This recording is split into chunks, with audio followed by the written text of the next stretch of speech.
दो चीजों की तुम्हारे लिए आज भी जरूरत है जो तुम्हें यकीन के दर्जे को पहुंचाती है, और यही हक जमात का इम्तियाज है, हक जमात का वस्फ़ खास है। अल्लाह की जात पर तवक्कुल और रसूल पाक से बेपनाह मोहब्बत। आपको मैं बताता हूं, सैयदना खालिद बिन वलीद रदी अल्लाह ताला एक जगह गए हैं, एक इलाके में, ईसाइयों से आपका मुकाबला है। हक पर होने का यकीन कैसा होना चाहिए, ईसाइयों से मुकाबला है। और कई जगहों पर ऐसा हुआ है कि मुकाबले जो है सिर्फ तलवारों से नहीं हुए, कई इलाके ऐसे भी आए हैं सहाबा के साथ कि कभी इल्मी मुकाबला हुआ, कभी जुबानी मुकाबला हुआ, कभी तलवारों का मुकाबला हुआ, कभी किसी और तरीके से भी हुआ। जो मैं मुकाबला आपको बताने जा रहा हूं वो आज के हालात से और मुझे जिस तरह से लोग अभी पहचानते हैं उससे रिलेटेड चीज है। हजरत खालिद बिन वलीद जब पहुंचे तो ईसाइयों ने क्या कहा जानते हैं? कहा कि ऐ खालिद, हम आपसे तलवारों से नहीं लड़ेंगे, एक चीज से हम फैसला कर लेते हैं। एक निहायत ही खतरनाक किस्म का जहर लाया, जहर ला करके ईसाइयों ने सामने रखा। कहा कि हम दोनों में से आगे बढ़ते हैं, जो हक जमात पर होगा वो इसको बगैर किसी खतरे के पी जाएगा, इसको पी जाएगा। हजरत खालिद बिन वलीद ने न इधर देखा न उधर देखा, सीधे आगे बढ़ गए। बातिल चैलेंज तो करता है, मुकाबला करने की बात तो करता है, लेकिन सामने कभी नहीं आता। ये तारीख रही है, हदीस पाक में मौजूद। पेश तो उन्होंने किया, जहर भी लाए और जहर भी रखा गया। और जब ईसा के सामने आए तो उन्होंने यही सोचा कि मियाँ ये सब बातें ऐसी हैं, डराने के लिए कहा जाता है। जैसे बाज लोग कहते हैं ना कि अगर तू मुझे हरा देगा तो 1 करोड़ की कार दे दूंगा। कह देने की बातें अलग होती हैं, बाज लोग ये समझते हैं कि ये ऐसे ही कह देते हैं, लेकिन वो सहाबा थे जो कहते थे वो करते भी थे। जब ईसाइयों ने मुकाबले की बात की, और ये मुकाबला मुबाहला कहलाता है। हजरत खालिद बिन वलीद सामने बढ़े, उस जहर की शीशी को उठाया और अपने मुंह से लगा लिया। फरमाया गया कि उस जहर की शीशी तो दूर की बात, उस जहर से अगर किसी का हाथ लग जाए, उंगली लग जाए तो पूरी जिस्म की चमड़ी निकल सकती थी। इतना खतरनाक किस्म का जहर कि अगर एक बूंद चला जाए तो उसकी अंतड़ियां फट जाएं। वो पूरी शीशी हजरत खालिद बिन वलीद ने उठाकर पी, और उसके बाद उन ईसाइयों से कहा अब तुम्हारी बारी है, तुम में से कोई आ सकता है। वो सारे कुर्सियां छोड़कर भाग निकले। यही है हक और बातिल का मारका। खत इम्तियाज जो है हजरत खालिद बिन वलीद से, लोगों ने ये कहा कि आपको डर नहीं लगा, आपको खौफ नहीं हुआ, इतना खतरनाक किस्म का जहर आपने पी लिया। अब जो हक जमात पर होता है उसका तवक्कुल देखें। हजरत खालिद बिन वलीद ने फरमाया डर किस बात से लगेगा, जहर से नहीं, मुझे मेरे मुस्तफा की बात पर यकीन है। मेरे आका सल्लल्लाहु तआला अलैहि वसल्लम ने फरमाया जिसने ये पढ़ा बिस्मिल्लाहिल्लज़ी ला यदुर्रु मअ इस्मिही शैउन फिल अर्द वला फिस समाई व हुवस समीउल अलीम, उस पर न जहर असर करेगा न सहर असर करेगा। मैंने ये पढ़ लिया और पी लिया, बाकी मेरी कोई ताकत और कुव्वत नहीं थी। अल्लाह अकबर। ये अहले हक की अलामत है कि वो अपने नबी से बेपनाह मोहब्बत करते हैं तो उनकी हर बात पर यकीन भी रखते हैं। अजीज़ान गिरामी वक़ार, ये बातिल और हक के मारके और मुकाबले बहुत तारीख में है, लेकिन अल्हम्दुलिल्लाह जो ज़मीन पर कायम रहने वाली जमात है वो अहले हक की ही है, अहले हक की है। हक बसा औकात ऐसा भी हुआ कि मुकाबलों में हमारे सर भी गए, हमारे जिस्म भी गए, लेकिन अहले हक ने इसको कभी भी ऐब नहीं समझा, ऐब नहीं समझा। हमारी जान जाती है तो जाए, इसलिए कि हमारा नारा ये है जान दे दी, दी हुई उसी की थी, जान दे दी, दी हुई उसी की थी। हक तो ये है कि हक अदा ना हुआ। ये बुजुर्गों ने फरमाया अल्लाह रब्बुल इज्जत और उसके हबीब पाक के लिए बात आ जाए तो फिर एक जान क्या है, अगर हो करोड़ों तेरे नाम पर सबको वारा करो।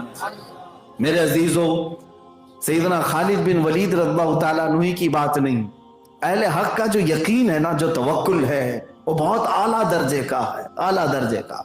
आज मैं वही चीज आपके सीने में डालकर जाना चाहता हूं।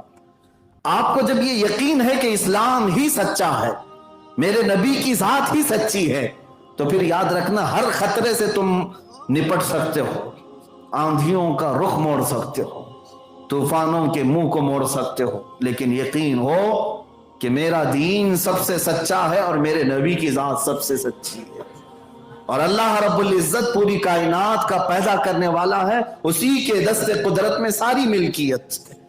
वो अगर चाहे तो आग को जलाने का हुक्म दे, वो अगर चाहे तो समंदर को गर्क करने का हुक्म दे, और अगर वो हुक्म ना करे तो ना छुरी चलती है, ना आग जलाती है, ना समंदर डुबोता है, अगर अल्लाह का हुक्म नहीं आया।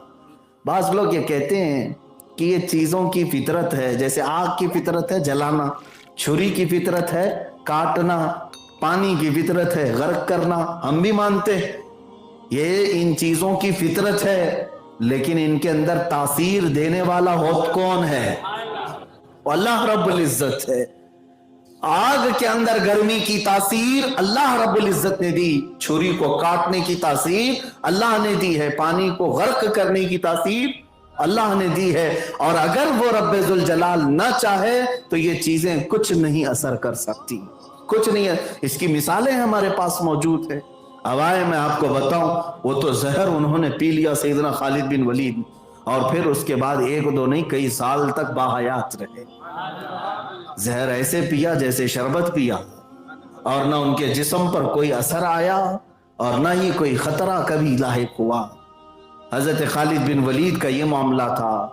उनके ज़माने के बाद ऐसे मुकाबले और मुबाहले हक और बातिल के दरमियान होते रहे, लेकिन अल्लाह तबारक तआला ने हमेशा हक को अता फरमाई।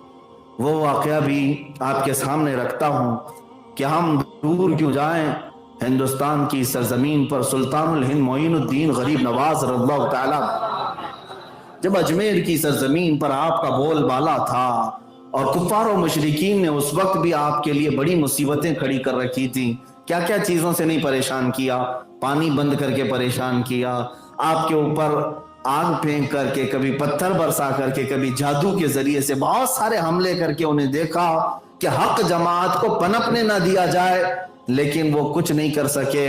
यहां तक कि 800 साल के बाद भी उस गरीब नवाज को अजमेर से नहीं बाहर कर सके। अल्हम्दुलिल्लाह सरकार गरीब नवाज रज़ियल्लाहु तआला अन्हु को अल्लाह ताला ने हक का सफीर बना करके भेजा, और मेरे मुस्तफ़ा करीम सल्लल्लाहु अलैहि वसल्लम की मोहब्बतों का अमीन बनाकर भेजा। आपके साथ भी एक मामला ऐसा पेश आया कि आप गुजर रहे थे और आग के पुजारी आग जला करके हवन कर रहे थे। हाँ, बाज लोगों के नजदीक ये अग्नि पूजा भी तो है, और वो आग को अपना देवता भी समझते हैं, माँ भी समझते हैं, और क्या क्या समझते हैं वल्लाहु आलम। आग को भी अपना देवता समझते हैं कि ठीक है आग भी हमारा खुदा है। खुदा अपने बंदे से मोहब्बत ना करे तो फिर कौन करे? हमारा तो अकीदा यही है कि हमारा खुदा हमें पालता है, अकीदा यही है, वो रब ही है जो हमारी सारी जरूरतें पूरी करता है। और जिन लोगों ने आग को खुदा कहा, हमारा सवाल यही है कि ये खुदा तुमसे मोहब्बत क्यों नहीं करता? तो हजरत गरीब नवाज का भी सीधा सा सवाल था, लॉजिक यही कहती है।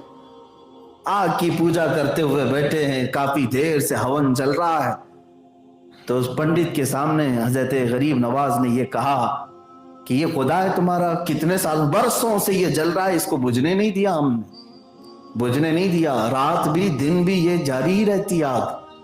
तो आपने कहा जरा इसमें हाथ तो डाल के दिखाओ, इसमें हाथ डाल के दिखाओ। उस पुजारी ने कहा ऐसा कैसे हो सकता है, ये जलाएगी।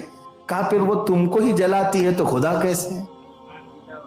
वो तुम तो इबादत कर रहे हो, उसकी पूजा कर रहे हो, कम से कम तुमको तो बख्श देना चाहिए, छोड़ देना चाहिए।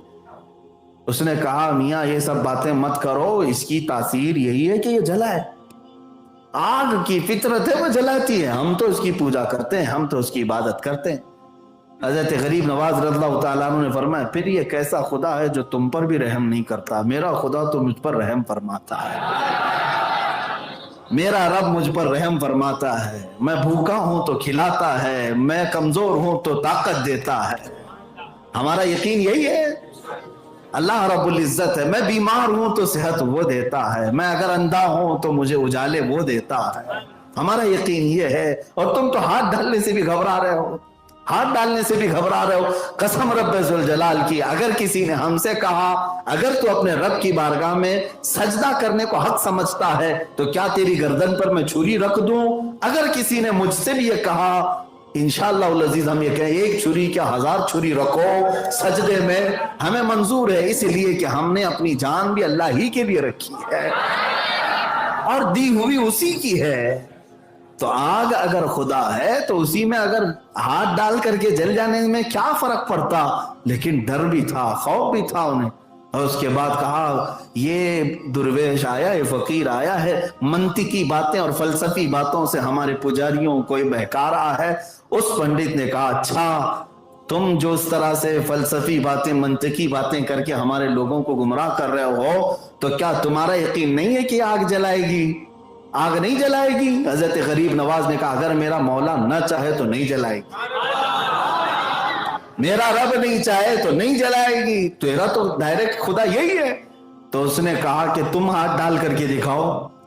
اس پجاری نے کہا تم ہاتھ ڈال کر کے دکھاؤ۔ حضرت غریب نواز رضی اللہ تعالیٰ عنہ نے ہاتھ کیا، وہ پنڈت جو اگنی ہون کر رہا تھا اس کی گود میں ایک 1.5 سال یا 2 سال کا بچہ تھا، اس بچے کو اٹھا لیا اور ہاتھ نہیں بلکہ خود چل کے اس میں چلے گئے، چل کے چلے گئے، اندر چلے گئے، اور بچہ بھی گیا پنڈت کا، غریب نواز بھی چلے۔ اب یہاں پر شور مچ گیا۔ یہ آگ کافی بڑی ہوتی تھی اور ایک ہال میں جلائی جاتی تھی جس کی پوجا ہوتی تھی، تو وہ چیختے چلاتے لوگوں کو جمع کیا کہ یہ جو مسلمان آیا ہے گیا تو گیا، میرے بچے کو بھی لے گیا، اور آگ میں پتہ نہیں کیا ہوا، نظر بھی نہیں آ رہا ہے اندر۔ لوگ ادھر ادھر سے سب جمع ہوئے، کئی پنڈت آئے، کئی لوگ آئے۔ اب خدا کو یا تو بجھانا پڑے گا یا تو پھر کوئی دوسرا اس میں داخل ہو کے اسے نکالنا پڑے گا، دوسرا تو آئے گا نہیں۔ کافی دیر کے بعد جب لوگ جمع ہوئے، 1-2 گھنٹے نہیں گھنٹے گزر گئے، حضرت سرکار غریب نواز اپنے دامن کو جھاڑتے ہوئے اس آگ سے باہر تشریف لائے اور اس کے بچے کو اس کی گود میں دیا۔ اس نے دیکھا اس کی پیشانی بھی ٹھنڈی ہے، بچے کا جسم بھی ٹھنڈا ہے، آگ کی گرمی تک نہیں لگی، جلنا تو دور کی بات آگ کی گرمی نہیں لگی۔ اس پجاری نے بچے کو اپنے سینے سے لگایا۔ میرے عزیزوں، اس وقت موجود جو لوگ تھے انہوں نے کہا اب ہمیں یقین ہوا کہ وہ خدا سچا ہے جس کا غریب نواز عبادت کرتا ہے، جس کو معین الدین عبادت کرتا ہے۔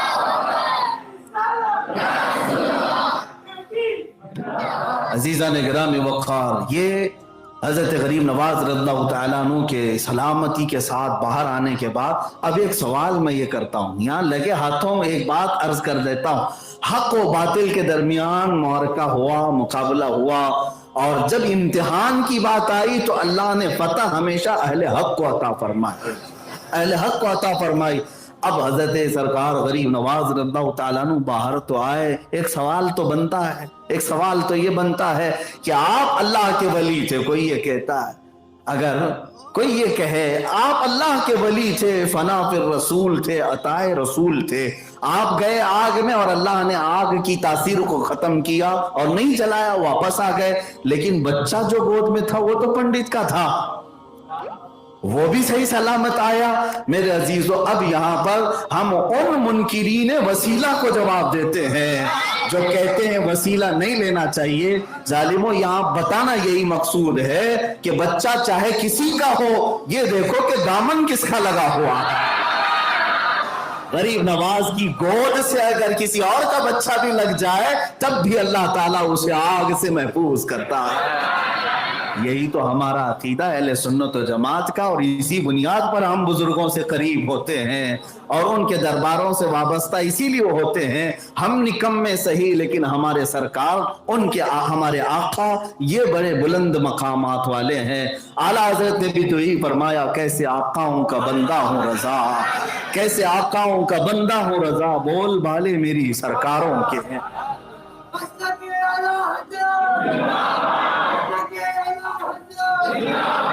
حق و باطل کے درمیان معرکہ ہوتا رہا اور اہل حق کو اللہ تعالیٰ نے فتح ہمیشہ عطا فرمائی۔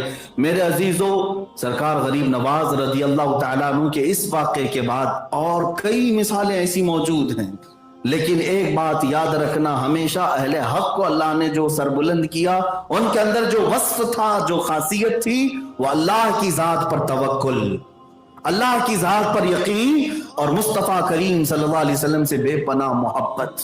یہ دو چیزیں جس کے سینے میں آئیں، سمجھ لو کہ وہ بندہ ہمیشہ اللہ تعالیٰ کے حفظ و امان میں ہے، اللہ کے حفظ و امان میں ہے۔ پوری دنیا چاہے تو کچھ نہیں کر سکتی، اور اگر اللہ نے اس کے مقدر میں کچھ لکھا ہے تو وہ ہو کر رہے گا۔